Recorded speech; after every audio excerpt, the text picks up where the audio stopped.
A warm welcome, distinguished delegates and faculty advisors, to the 8th edition of the Eamunc Model United Nations Conference. I am Abraham Muhammad, and it is my honor to take charge as the President on the Committee of the Peaceful Users of Outer Space, or Copuos. Greetings, delegates. My name is Aditi Gurprasad, and I am delighted to be serving as your Vice President for this conference. The agenda at hand is regulating the militarization and weaponization of space. Welcome, delegates. My name is Praveen Rangarajan, and I am thrilled to be your rapporteur for this conference. The agenda. The agenda for this conference is regulating the militarization and weaponization of space. I'm certain each one of you have had an interest in space at some point in your lives. Space is a fascinating thing, lit up by millions of stars and galaxies.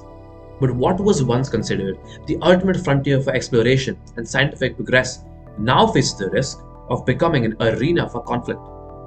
With rapid advancements in science and technology, more and more countries are conducting space activities.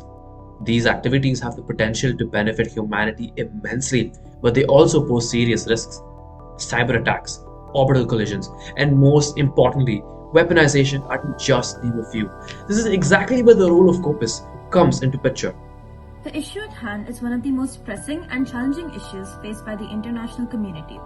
Although closely related, it is important to understand the difference between militarization and weaponization. By definition, militarization refers to the use of space for military purposes. This includes deployment of military personnel and equipment for the use of spying and other purposes, while weaponization is the placement or use of weapons in space.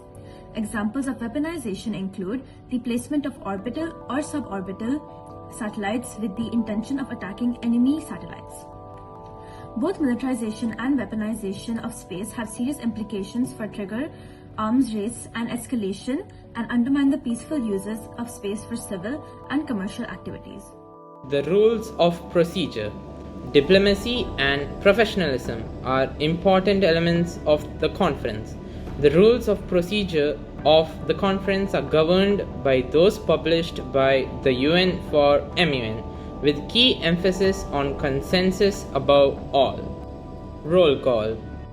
The beginning of every session is marked by roll call, wherein the rapporteur calls out the names of the member states. Delegates, when called, are expected to raise the placard and say present. Delegates are expected to write a note to the chair verifying their presence if they arrive after the roll call. Points of order.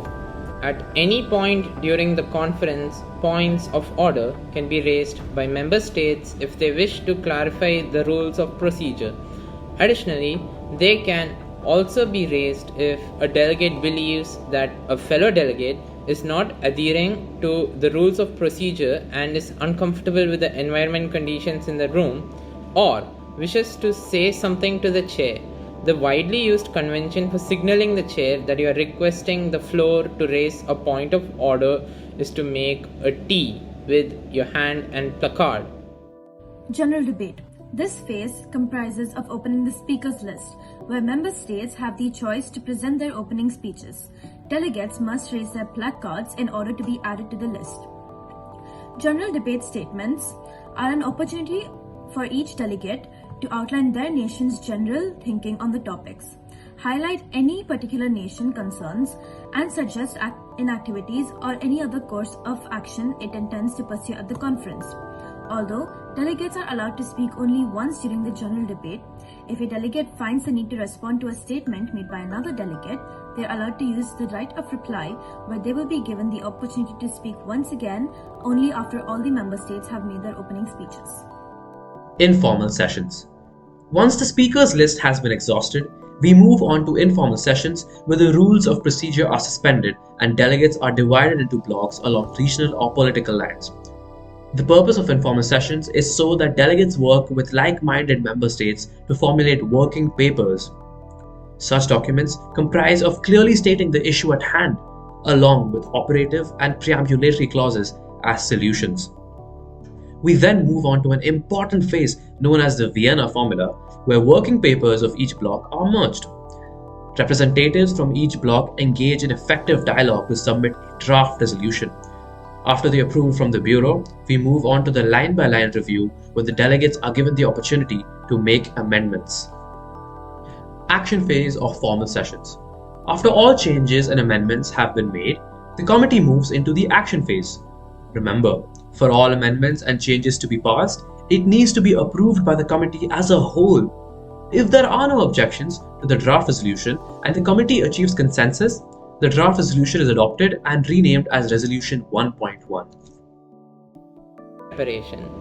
Thorough preparation is what separates good delegates from great delegates, and hence it is important to know and have all the available resources you have at your disposal.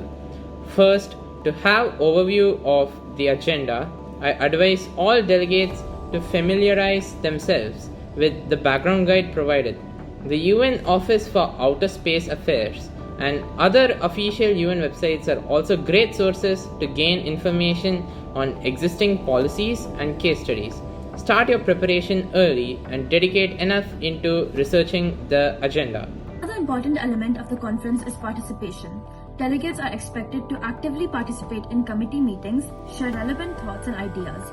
I encourage all delegates to engage constructively and creatively in this important debate. Professionalism. Delegates, here at the Eamunc, we believe in respect and diplomacy above all, and that is why I expect you to conduct yourself with the utmost professionalism throughout the committee meetings. Delegates are expected to address the chairs and each other using third-person pronouns and by using diplomatic language.